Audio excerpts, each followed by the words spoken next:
Well, hello, and thanks for attending this second Saturday presentation, and this is the official opening of the Michigan Rock and Roll Legends Hall of Fame. Now, today I'm going to share the fascinating and tragic story of Frankie Lymon, the first teenage rock and roll star. Sadly, Frankie went from the peak of his profession at the age of just 13 to a death from a drug overdose at the age of 25, and then a burial in an unmarked grave. But not before he established a sound that helped change the record business in the 1950s and beyond. This is a picture of Frankie. 20 years after his death, there was a famous court case involving the three women Frankie had married, but none of whom he had bothered to divorce. Each claimed to be his legal spouse and heir to his songwriting royalties. The ramifications of the court case resulted in two tombstones being created to be placed on the singer's grave. The first of these is now a permanent addition to the Michigan Rock and Roll Legends Hall of Fame at the museum here in Bay City.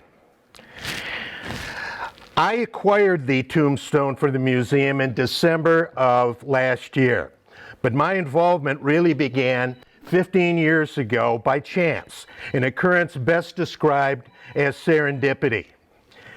Serendipity is different from luck. Winning the lottery is an example of luck.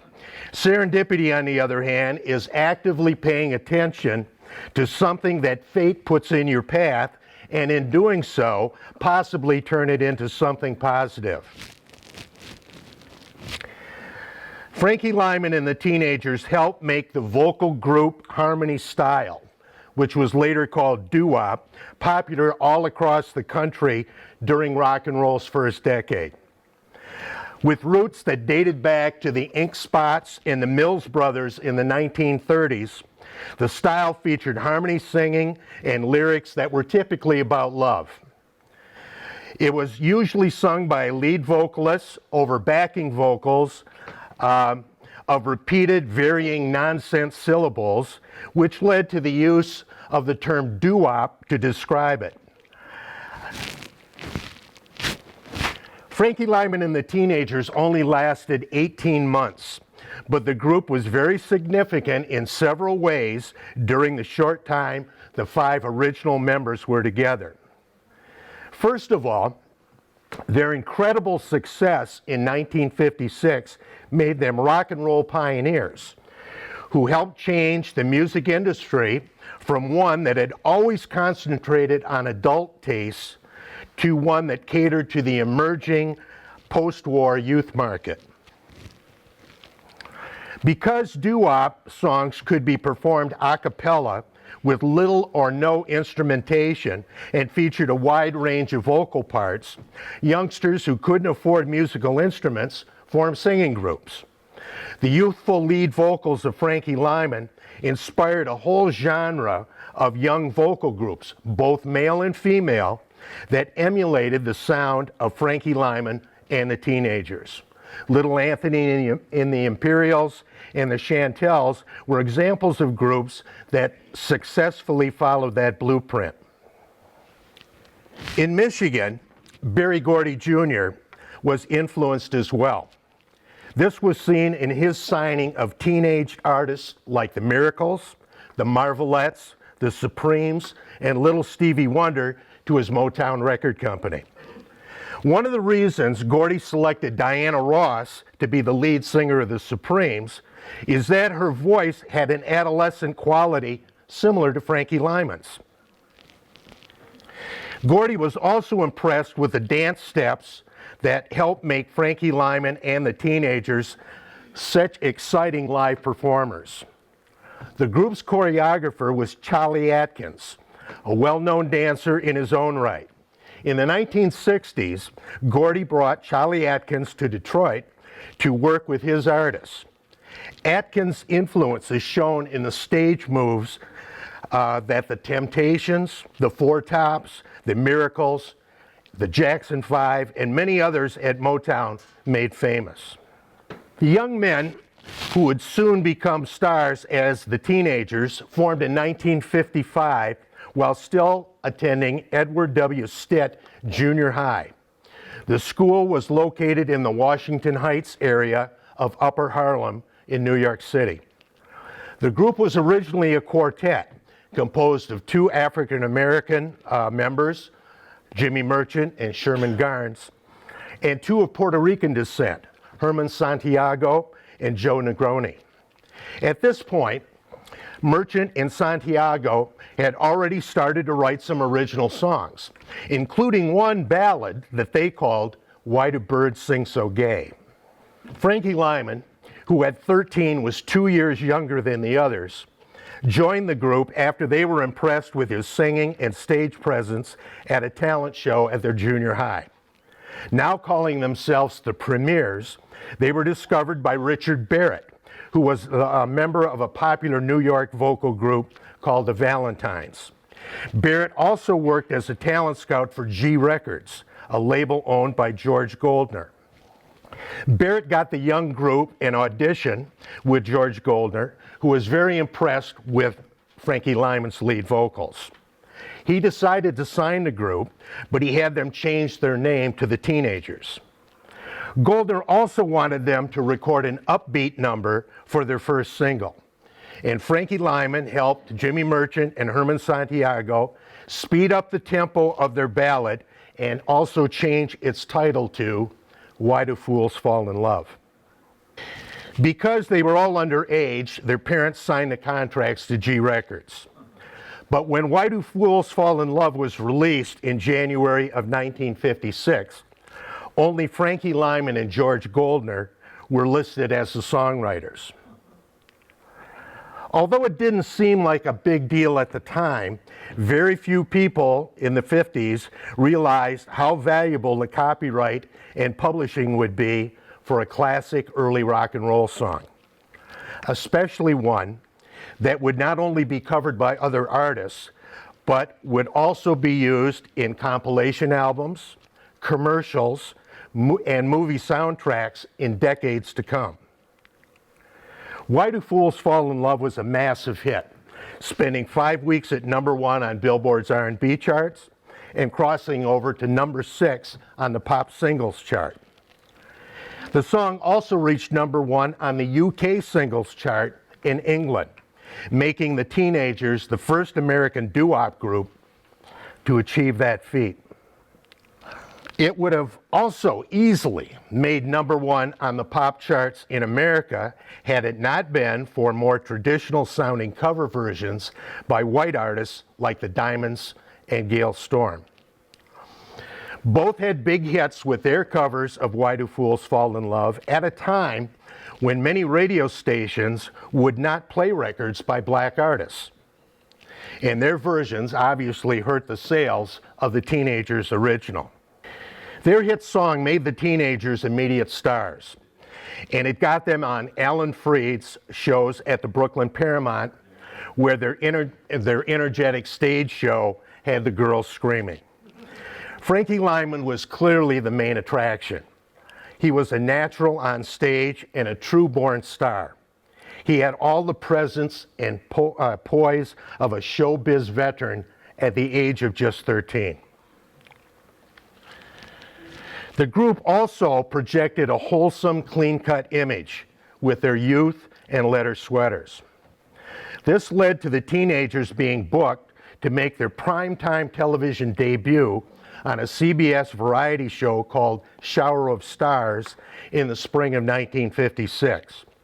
Now, during the early days of rock and roll, there were some people that were claiming that this rock and roll music was turning young people into juvenile delinquents.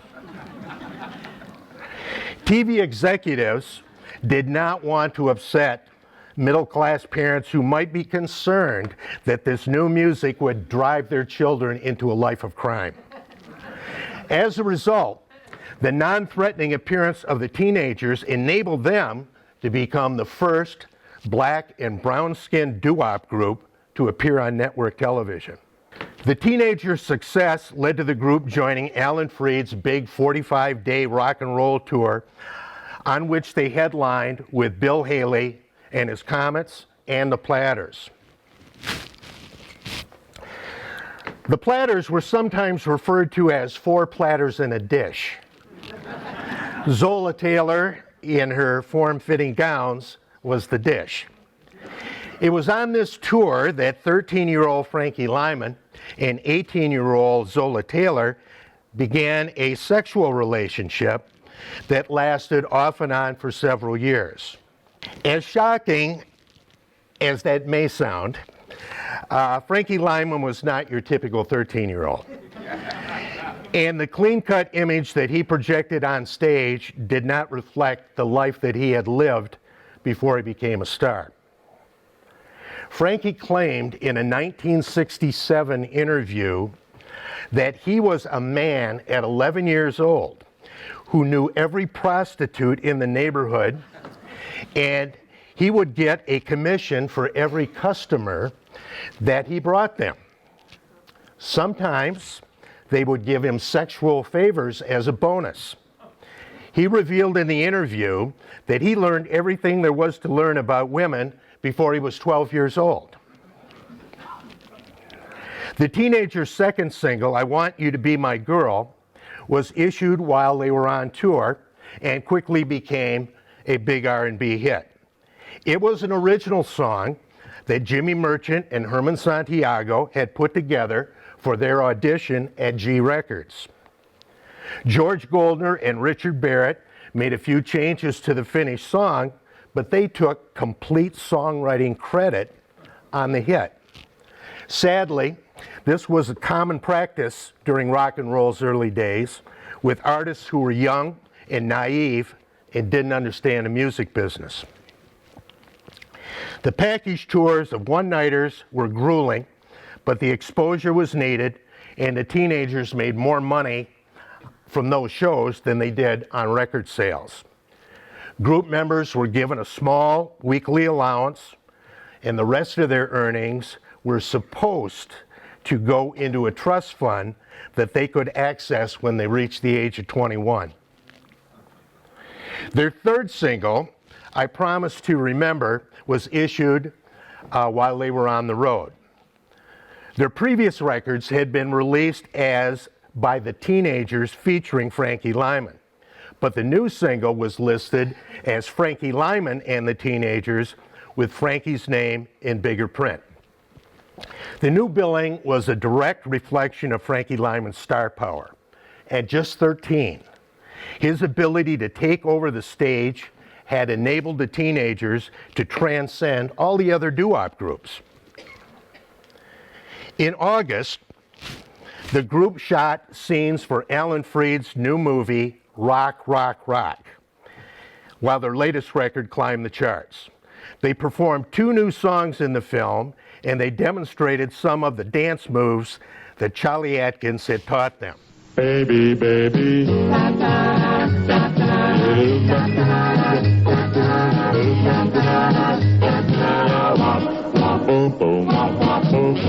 baby, how I want you.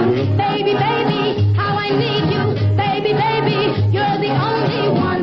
2, 3, 4. Baby, baby, how I miss you. Baby, baby, long to kiss you. Baby, baby, say you want me. 2, 3, 4, 5. You're my favorite number. All that counts is you. I'm so glad it's you I want. I'm so glad you want me too. Baby, baby, want to bring you. Baby, baby, a wedding ring too. Baby, baby, soon we'll be 3, 4, 5, 6. Stop! Baby, baby, when I'm near you. Baby, baby, I go right to. Baby, baby, heaven number 7, 8, 9, 10. Baby, baby, in your arms, dear. Baby, baby, all your charms, dear. Baby, baby, I appreciate 9, 10, 11.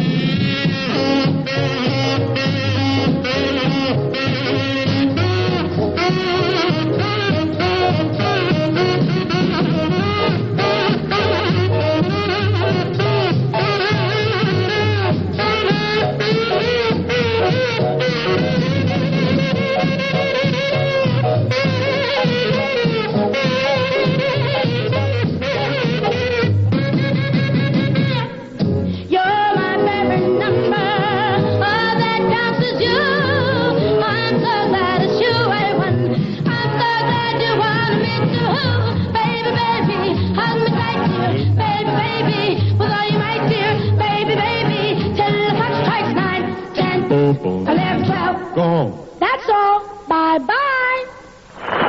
In the fall of 1956, while they were headlining a series of shows at the Apollo Theater, the group released their fourth consecutive hit, The ABCs of Love. Then they immediately began another tour with Bill Haley and his Comets that lasted through November. The boys could no longer attend traditional school because of their schedule, so they were enrolled in the School for Professionals and took correspondence courses. But the seemingly endless string of one-nighters and days away from home had begun to take their toll on the young group, and they soon fell behind in their studies. In December, the Teenagers featuring Frankie Lymon album was released. It contained all of their singles plus the 2 songs they performed in the Rock, Rock, Rock film.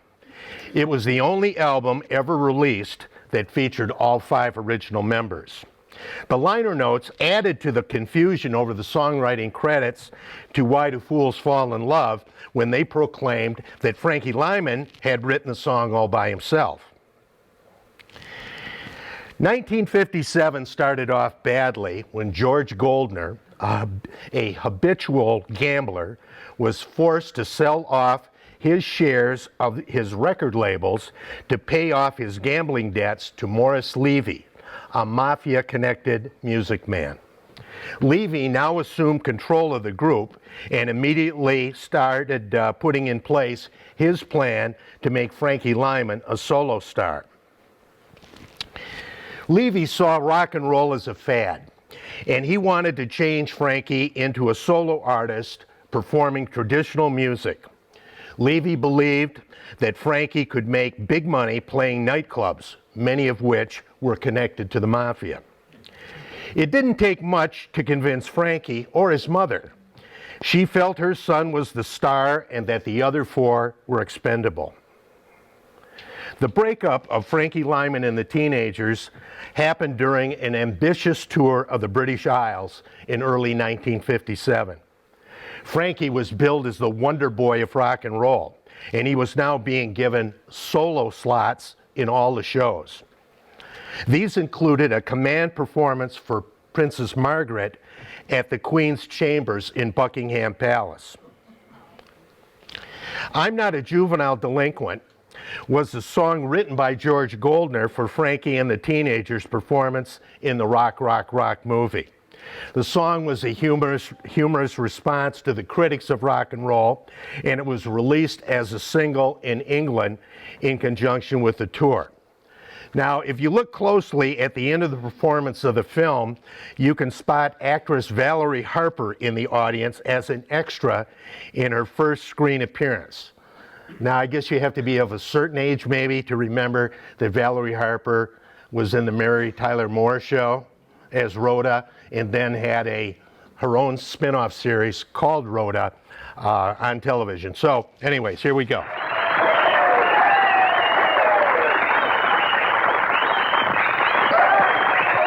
I'm not a juvenile delinquent. No, no, no, no, no, no, no, no, no, no, no, no, no, no, no, no, no, I'm not a juvenile delinquent. Do the thing that's right, and you'll do nothing wrong. Life will be so nice, you'll be in paradise. I know, because I'm not a juvenile delinquent. Well, listen, boys and girls, you need not be blue. Life is what you make of it, all depends on you.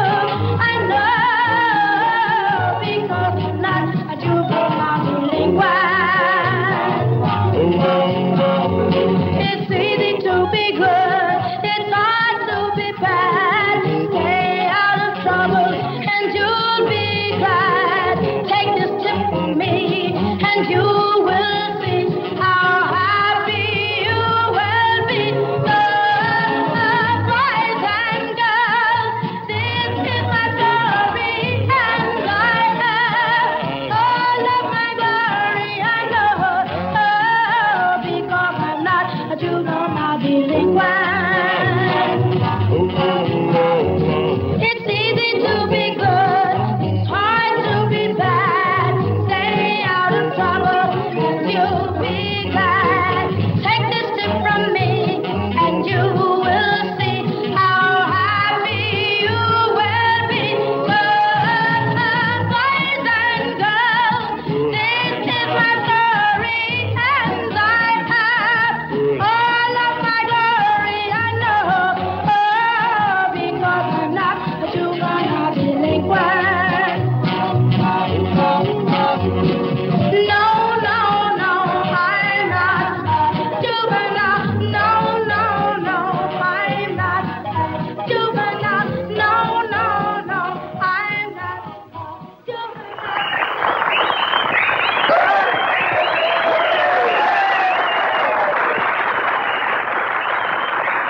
And I can tell by this crowd that you all followed that advice. All right.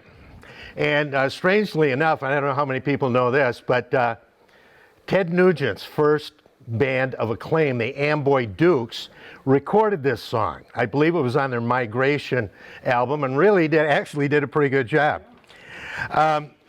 Now, the breakup came after Frankie had 3 recording sessions in London without the rest of the group. As a result, he almost came to blows with Herman Santiago when the other members confronted him about his solo plans. After they returned home, Goody Goody, one of the songs Frankie recorded in London, was released in the United States as by Frankie Lymon and the Teenagers. It was the final hit under the group's name, but it was really a Frankie Lymon solo record. From this point on, Frankie would record as a solo artist on Morris Levy's Roulette label, and the Teenagers would continue to record on the G label, but without their star. The final appearance of Frankie Lymon and the Teenagers was in Alan Freed's next movie, Mr. Rock and Roll. The 2 songs the group performed were solo recordings that Frankie had done in London. The other 4 teenagers were rushed into the studio when they returned to the States to record backing parts for use in the film. The group was also scheduled to be guests on Alan Freed's new television and dance program called The Big Beat. But because of the breakup, Frankie appeared as a solo artist. All went well until the ending credits, when the camera panned over to see Frankie dancing with a white girl on the set. In 1957, racist Jim Crow laws were still in effect in the South, and the dancing caused an uproar among the affiliates there. ABC executives buckled under the pressure, and The Big Beat was dropped from the network as a result. After Frankie left, the other 4 teenagers soldiered on with little success. They tried several new lead singers, but nothing clicked, and the group ground to a halt in 1961. Worse yet was reaching the age of 21 and finding out that that trust fund that had been set up for them only contained $8,000 that had to be split 5 ways after legal fees. What had happened to all that money they earned? Sadly, they and their families had put their trust in others to handle the finances, only to discover that they had been ripped off by the very people who were supposed to be looking out for them. Frankie Lymon's solo career also failed to take off. Although he appeared on The Ed Sullivan Show and his name kept him as a headlining act for the next few years, his records failed to sell. Part of the problem was that he had moved away from the sound that had been so successful. Instead of the rocking band and doo-wop featured on the Teenagers recordings, his solo releases now featured big orchestras and bland backing vocals. 2 other factors contributed to his career downfall. As he grew older, his voice began to change.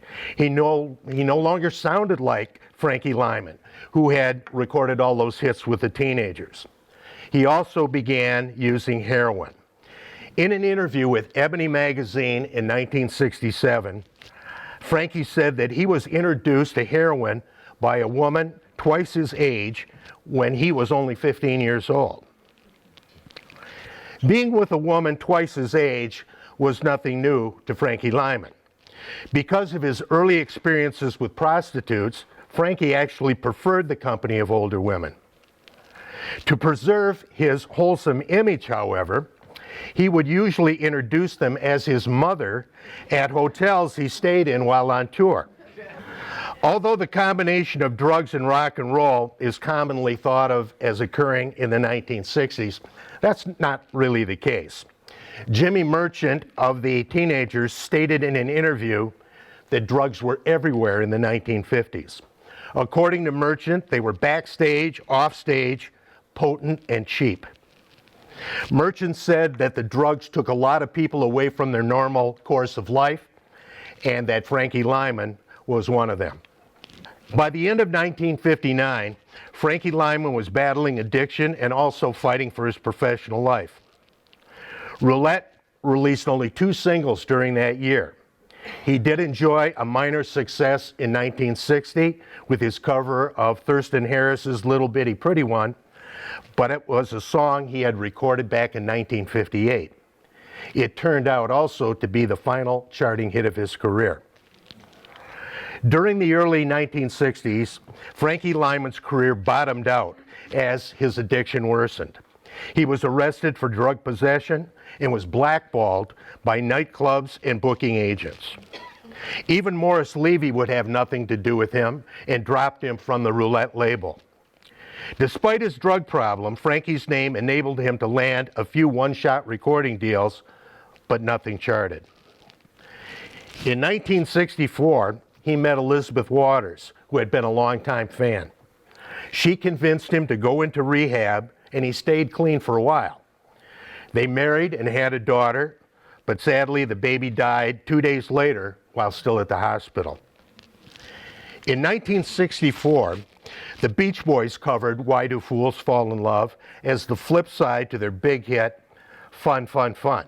And that, of course, increased the song's value.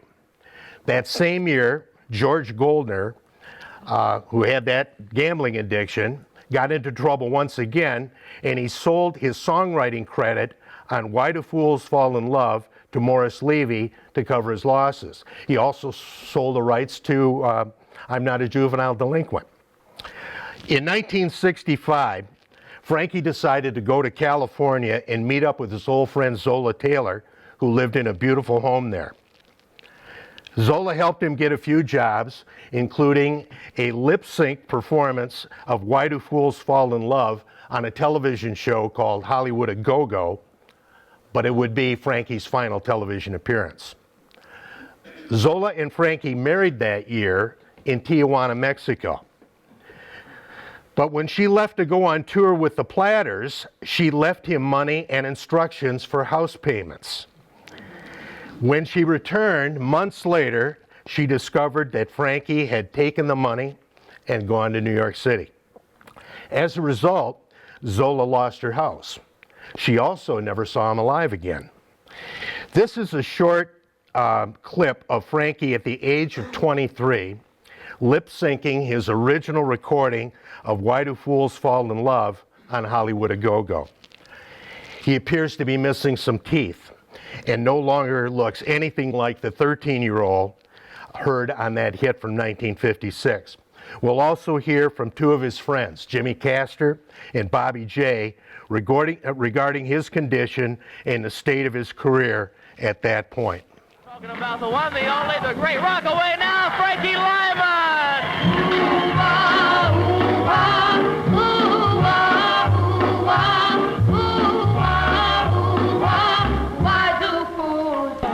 Why do birds sing so gay?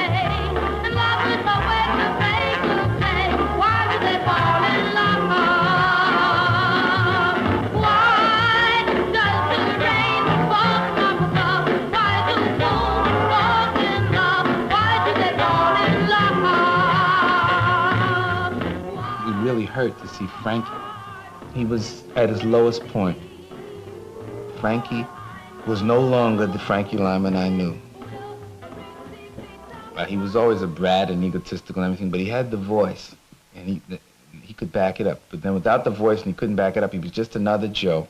I used to spend a lot of time at one of the booking agencies, Universal Attractions, and Frankie would come in and he would beg the bookers to try to get him a gig. He would even get on the phone himself to beg. I remember once he was calling a place in Union City, New Jersey, and literally begging for a job, begging for work, and asking the owner if he remembered who he was, that, you know, he was Frankie Lymon and he had so many great hit records. It was a sad thing to see and deal with, particularly if you knew him and loved him like many of us did. In 1966, Frankie hit rock bottom when he was arrested for grand larceny and heroin possession in New York. He completed a court-mandated drug rehabilitation program at Manhattan General Hospital. Following his discharge, Frankie appeared at a block party organized by a group of nuns in the Bronx. He told an audience of teenagers that he had been born again and that he was not ashamed to let the public know that he had taken the cure. He said that he hoped his story would help keep some other kid from going wrong. Frankie still had to go to trial to face charges, however, and he received a big break when the court allowed him to join the Army in lieu of being sentenced.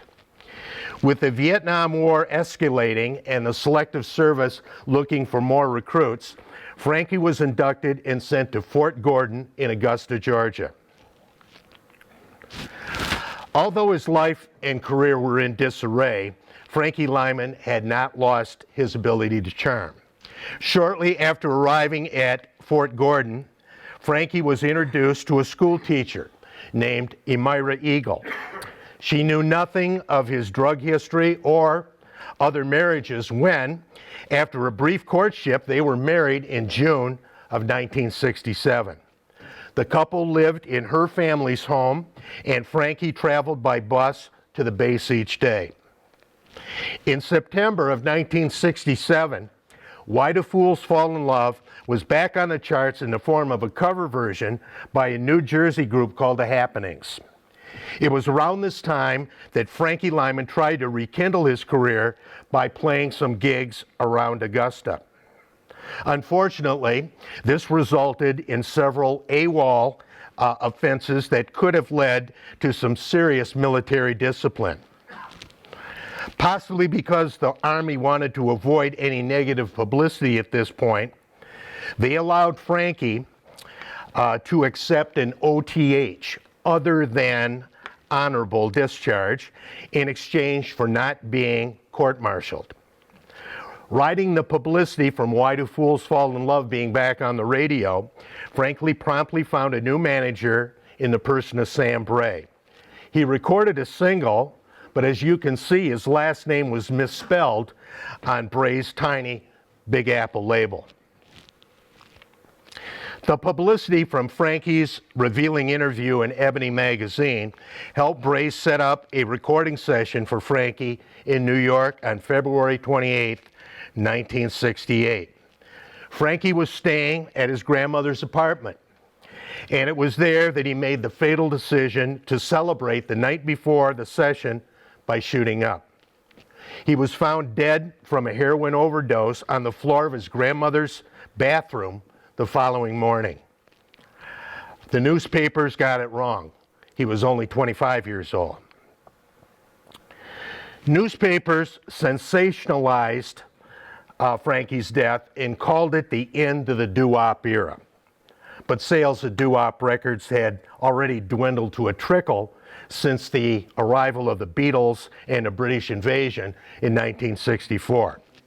By 1968, there were probably very few people who believed that doo-wop would once again become a factor in the music business, but strangely enough, this is exactly what happened.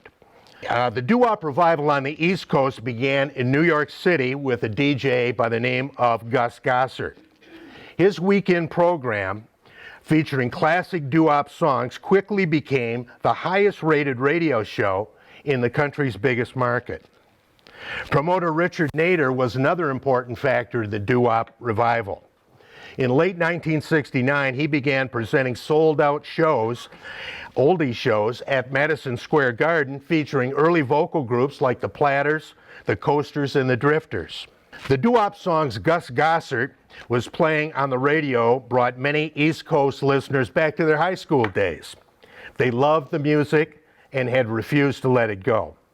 Ronnie Italiano was a big vocal group fan back in his days at East Rutherford High in New Jersey. He was inspired by the music on Gossard's program to buy Clifton Music Store in 1972. Within a few years, he had turned his shop into one of the largest doo-wop record stores on the East Coast. He also began hosting his own radio show that specialized in vocal group music.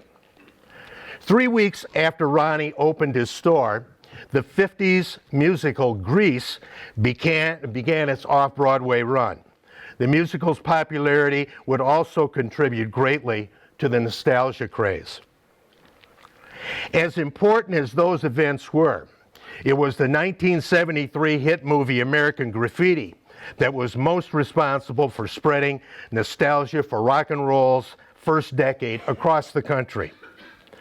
The film used a wall-to-wall soundtrack of early rock and roll songs to recapture the attitude and innocence of rock and roll's first decade. Of the 41 songs on the best-selling soundtrack album, 21 were doo-wop songs. 10 of the songs were controlled by Morris Levy and Roulette Records, including Why Do Fools Fall in Love by Frankie Lymon and the Teenagers. The song, which now listed Levy as a songwriter, even though he had absolutely nothing to do with this song, was used in the memorable scene where Kurt, played by Richard Dreyfuss, sees the girl of his dreams, played by Suzanne Summers in her first movie role, driving that famous white T-Bird. One of the most important things that Ronnie Italiano did in conjunction with his record store was forming an organization called United in Group Harmony Association in 1976. Commonly called the UGHA, it was dedicated to preserving doo-wop music. The UGHA held monthly shows that brought together reunited vocal groups from the past. The shows also provided a place for new vocal groups to perform in the traditional style. One of the groups that reformed during this period was the Teenagers. The reunion did not include Sherman Garnes or Joe Negroni, both of whom had passed away unexpectedly in the 1970s. But the two surviving members, Jimmy Merchant and Herman Santiago, made it work when they recruited Pearl McKinnon, who sounded very much like Frankie Lymon, to be the lead singer. In 1961, when planning a show with Ronnie Italiano and the UGHA, the reunited Teenagers discovered that Frankie Lymon was buried in an unmarked grave at St. Raymond Cemetery in the Bronx. Frankie's widow, Amira, had paid for Frankie's funeral in New York, but it did not include placing a headstone on the grave. Ronnie contacted her to see if she would agree to having the UGHA run some benefits to purchase a suitable tombstone for Frankie's grave. As his widow, Amira was the only person authorized to place a stone on the grave. She agreed with the plan, but nothing was ever put in writing. 4 weeks after the first UGHA Tombstone benefit, Diana Ross released her Why Do Fools Fall in Love album. She had recently left Motown and signed with RCA so that she could have more control over her career. Ross told Ebony magazine that she had been inspired to start singing by Frankie Lymon and the Teenagers, and she wanted her new album to show that influence. Ross also released her version of Why Do Fools Fall in Love as a single, and both the single and the album sold well over 1 million copies each. The success of the Diana Ross recording of Why Do Fools Fall in Love pushed the value of the songwriting royalties and publishing rights of Why Do Fools Fall in Love to over $750,000. This large sum of money led to a series of events that would disrupt Ronnie Italiano and the UGHA's plans to place a tombstone on Frankie Lymon's grave. In 1984, after over $3,000 had already been raised by the UGHA for the tombstone, Amira Lymon sued Morris Levy, his record label and his publishing company, for fraud, misappropriation, and copyright infringement. It was her attempt to recover all the royalties owed to Frankie Lymon over the years from Why Do Fools Fall in Love. She also asked Ronnie and the UGHA to hold off on the Tombstone project until after the court case was settled. Morris Levy was a very powerful and clever adversary. As the trial began, he brought in Frankie's first 2 wives, Elizabeth Waters, and Zola Taylor, neither of whom Frankie had divorced. And he brought him in to challenge Amira's claim to be his legal widow. Now, before the court could hear Amira's lawsuit, it first had to decide which of the three women was Frankie's legal heir. If Amira lost, her lawsuit against Levy would have no merit and be thrown out. The resulting trial was a fascinating look into Frankie Lymon's marriages and post-stardom personal life. The story of Frankie's life and his relationships with the three women and his resulting trial was later turned into a script for a Hollywood movie titled Why Do Fools Fall in Love? Released in 1998, it featured Halle Berry in the role of Zola Taylor. During the court proceedings, Amira's lawyers advised her that it might look bad for her in court if she allowed an outside organization like the UGHA to put a tombstone on Frankie's grave. As a result, she told Ronnie and the UGHA that she had changed her mind and she no longer wanted the tombstone. Ronnie Italiano, however, was an old school businessman. He made deals by word of mouth or a handshake. Amira had originally said yes, and he had raised $3,000. So Ronnie went ahead and had a tombstone made and engraved, thinking that she would surely change her mind after the case was settled. He and the UGHA dedicated the tombstone on February 27, 1988, on the 20th anniversary of Frankie Lymon's death. Shortly thereafter, the court found in favor of Elizabeth Waters and killed, for the time being, Amira's lawsuit against Morris Levy. Levy didn't get to celebrate long, however. He was convicted by a federal jury in New Jersey of extortion and sentenced to 10 years in prison. His conviction was the result of an FBI investigation of racketeering in the record industry. Levy, who was in poor health, died a month before going to prison. Amira appealed the lower court decision and then decided to put her own tombstone on Frankie's grave to bolster her appeal, and that's the tombstone there. Ronnie Italiano objected, but since he had nothing in writing, there was really nothing he could do.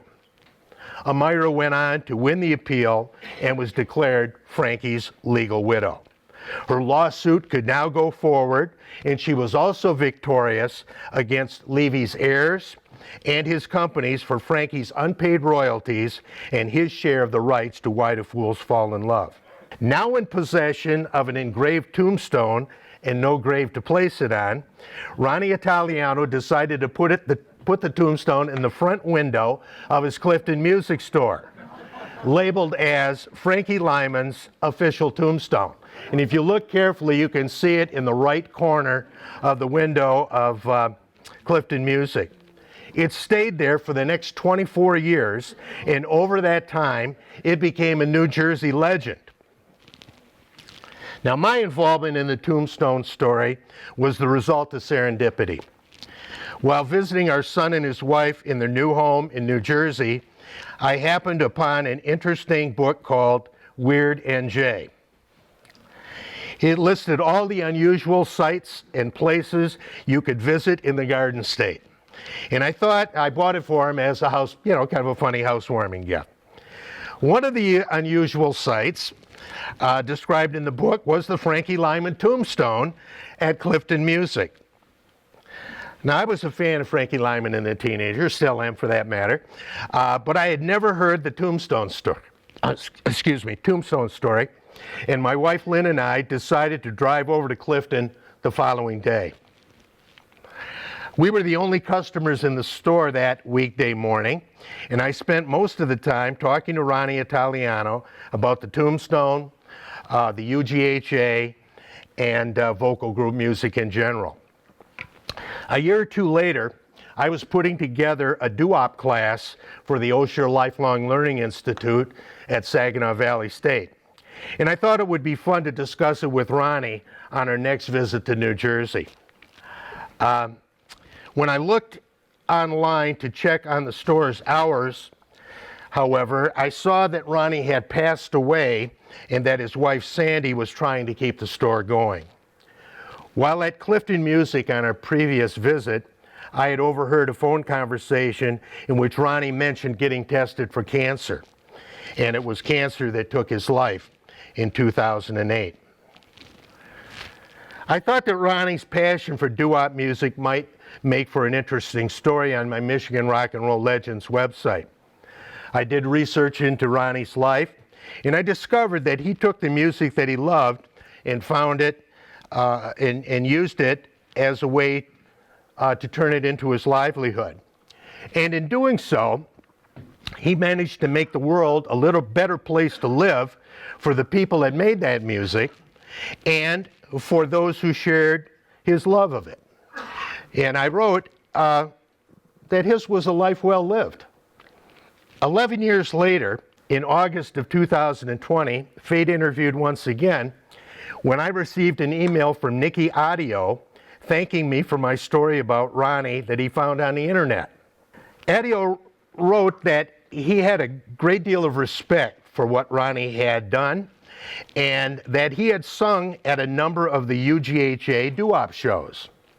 I recognized his name because Bruce Springsteen had written in his Born to Run memoir that Nicky Audio was a popular New Jersey doo-wop singer in the 1960s and 1970s. They had played in some of the same music venues along the Jersey Shore in the years before Bruce Springsteen became famous. We exchanged several emails, and in one, I asked if he knew what had become of Frankie's Tombstone. I learned that after Ronnie's wife closed the music store and sold the building, the Tombstone was moved into the flower garden of a woman named Pam Nardella in Elmwood Park, New Jersey. A few months earlier, I'd been offered the opportunity to put the Michigan Rock and Roll Legends Hall of Fame in the second floor gallery at the Historical Museum here in Bay County. Now, I believe that Frankie Lymon's tombstone belonged in a museum, not in a garden, and since we were looking for interesting artifacts to display, I thought it would be a great addition to the Hall of Fame exhibit in Bay City. I presented the idea to the museum board, and they approved the motion to see if I could acquire it during our next visit to New Jersey. Pam Nardella had been a DJ and a member of the UGHA when the tombstone was originally installed at Clifton Music. When Sandy Italiano decided to close the business and sell the building, the Rock and Roll Hall of Fame in Cleveland and the Smithsonian in Washington, D.C. were offered the tombstone, but they both declined.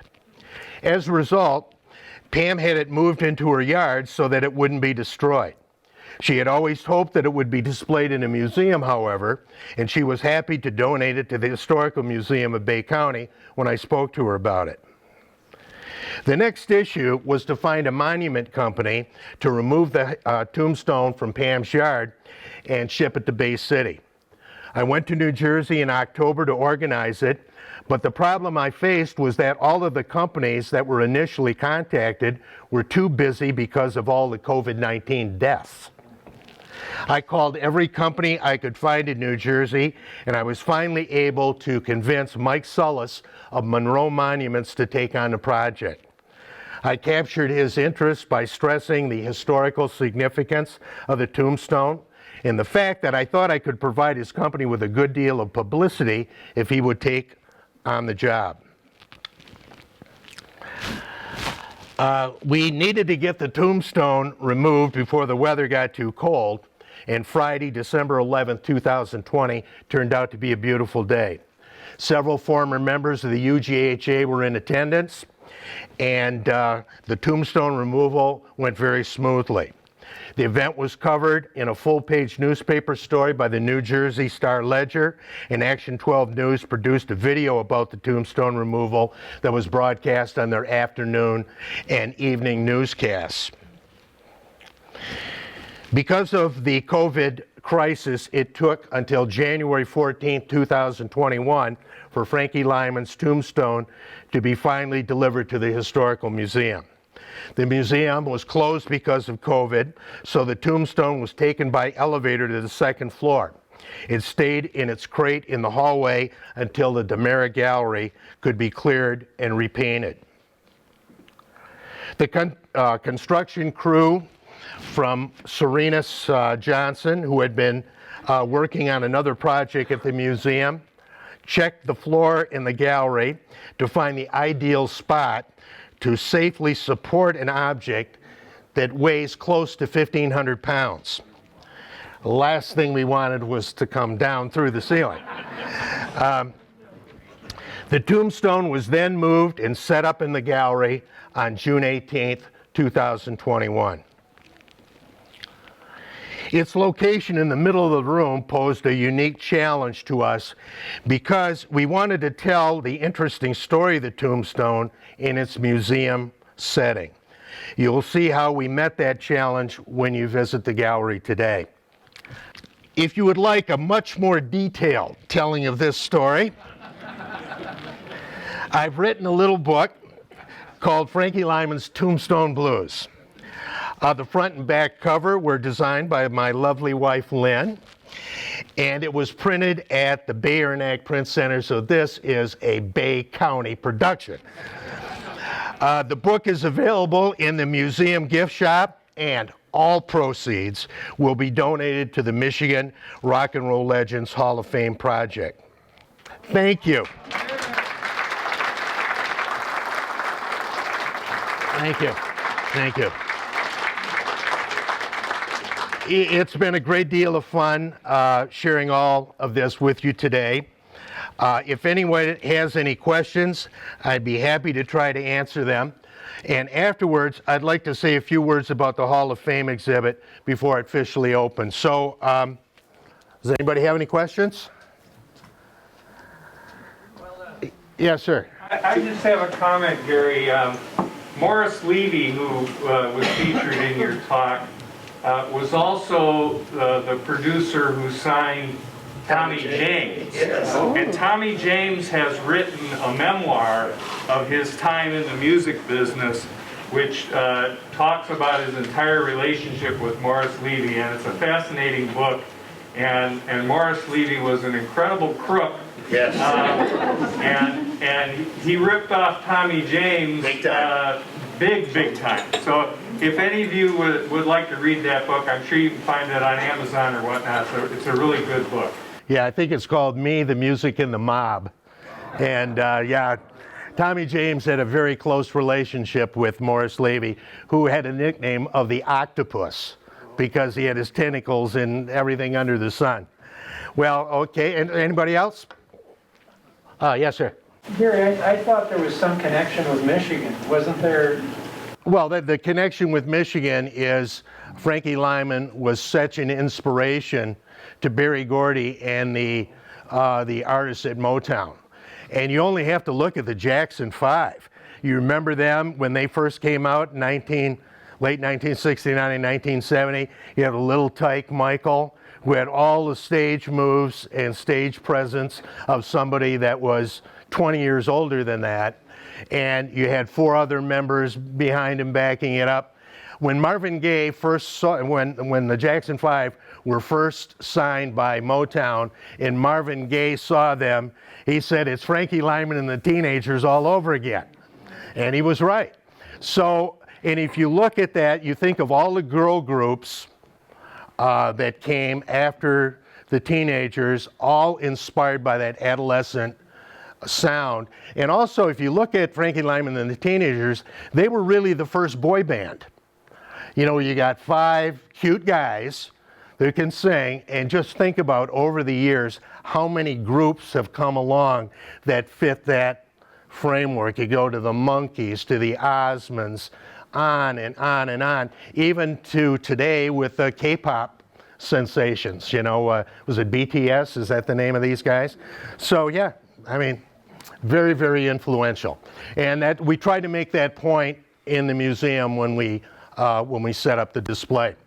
Okay, if there are no other questions, let me say a few words about the Hall of Fame.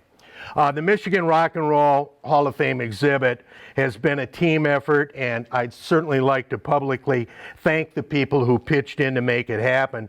Starting off with Mike, the board of the Bay County Historical Museum, and our wonderful staff here at the museum. But there are plenty more. Certainly Avram Golden. When you look at the all the displays, the posters and photographs, whatever, up on the walls, that was done mostly by Avram, very talented guy who's got a gallery here in Bay City. Also, I was lucky enough to work with Nick Van Horn, a tremendous designer. Nick did so many cool things, designing signs, the logos that are on the t-shirts and mugs, the arrangement of things on the wall. Very, very talented young man. And then, of course, we look at Miles Rasnowski. I kind of call him the MVP here. He could do a little bit of everything. He was our main installer, built signs, various other things that were used in our display. And if you look in the stairwell, you'll see a very, very large 6 foot by 7 foot rendering of Madonna. And Nick put that up. And as I said, I was there kind of helping him as a gopher. I can't do anything like that. And my hands still sweat thinking about him putting that thing up in the stairwell. That was quite a feat. So anyways, it was so much fun working with these three guys. I could say that those were the three that I worked probably most closely with. Also, my great friend and very talented artist, Luana Levasseur, hand-painted this amazing mural in the stairwell, and we wanted to show the teen club scene that was so important in Michigan in the 1960s, and also the independent 45s. They came out on a variety of small little labels that made such an impact on the Michigan music in the 1960s, and so all that is rendered in great detail on the stairwell. Then our drive-in mural, okay, which was kind of inspired by the old Starlight Drive-In on Midland Road. That was done by Johnny Martinez and Sean Gallagher of the Art Club Hub, and they did a wonderful job. And we have a video component that you'll see when you go up there, and that's projected on the drive-in screen that they did on one of the walls. So it's really pretty cool. Also, I wanted to thank my son, Brennan Johnson. He produced the Motown Time Capsule video that's in constant rotation up in the gallery, and also the Del Shannon Twilight Zone tribute that we put together. Because, of course, love Del Shannon, and Twilight Zone, such a great TV show from 1959 to 1964. Of course, we want to thank Pam Nardella for saving and then donating the Tombstone. Great gal, has turned in to be a very good friend. I also want to thank Jan Van Ostrand. Jan's late husband, Dick, was an ace photographer for the Bay City Times, also a former board member here at the museum. And Dick took these great shots of Madonna in concert at the Pontiac Silverdome, and these are unpublished. And so if you purchase that framed picture of Madonna that is on sale, that's a real collector's item. So I must certainly thank Jan for allowing us to use those images of Madonna in the museum. And of course, some of you have already met Dennis Lauren. What a tremendous talent this guy is. One of Michigan's greatest poster artists, and Dennis was kind enough to give us over a dozen of his posters to display that are up in the gallery. And then creating such a cool poster for this event. When he sent it to me, I was speechless. I didn't have any idea he was going to do that, and just so great. And of course, mark this down in your calendar.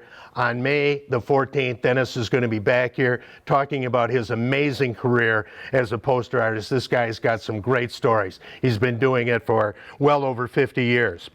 I also want to give props out to our good friend Chad Cunningham, Bay City's great concert promoter, also a label owner. He loaned us his autographed guitar collection and other memorabilia from the many great concerts that he has promoted and put on in Bay City. And it's my understanding that there might be a very important surprise announcement coming from Chad about this summer. I also want to thank Scott Causley, the drummer of the Burdens and a great friend to the Hall of Fame. Scott owns Scotty's Sandbar in the Middle Ground, Bay City's best live music venue, and it's also the home of the original Michigan Rock and Roll Legends Hall of Fame display. Yes, her real name is Rebel. Okay. Rebel D'Elia is the president of the Bay City Rollers fan club, and she personally drove Derek Longmuir's of the Bay City Rollers, the key that he was given in 1977, all the way from Louisville, Kentucky, here to Bay City. Personally gave it to us last week so that we could display it. There's so many other people to thank. This is just a list of some of the people that either made important suggestions, donated stuff, loaned us things. Some of the businesses, AM/PM, Paragon Design and Display, Klender Signs, Golden Gallery, Rosnowski Signs, all, did things that were very important to this display. And then, of course, everything at the museum is free. There's never any admission. But as we all know, and we've all heard the saying, there's no free lunch. All right, somebody's got to pay. And so thanks so much to our sponsors for the Michigan Rock and Roll Legends Hall of Fame. Without them, this could not have happened.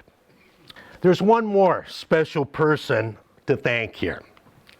In 1966, he put Bay City on the rock and roll map with the band that he founded, called Question Mark and the Mysterians, with their #1 hit, 96 Tears. 56 years later, he's done it again with Any Moment, a song that he and Frank Rodriguez basically composed and put out by Lasonic. As you can see, it features Robert Lee Balderrama. It is a #1 song on the national smooth jazz charts. Bobby, congratulations. That's so awesome.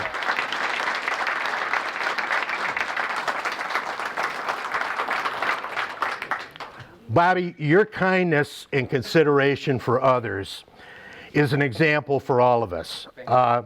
You are a living reminder that love is stronger than hate. In recognition of your lifetime achievements and dedication to the field of music, some people who love you very much have asked me to present a very special guitar to you. Wow. So if you would come up, I would like to present this to you.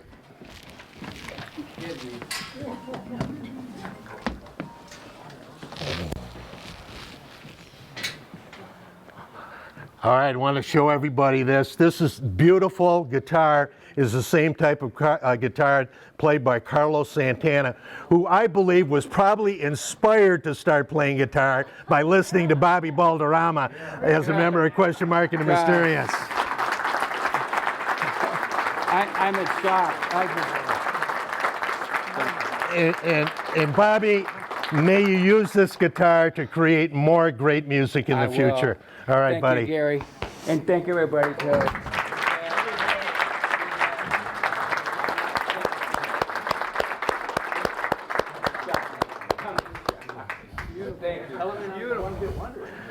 Yeah, I'm not a one-hit wonder anymore. Bobby, you never were. Okay, all right. I now declare the Michigan Rock and Roll Legends Hall of Fame officially open, ladies and gentlemen. Thank you again.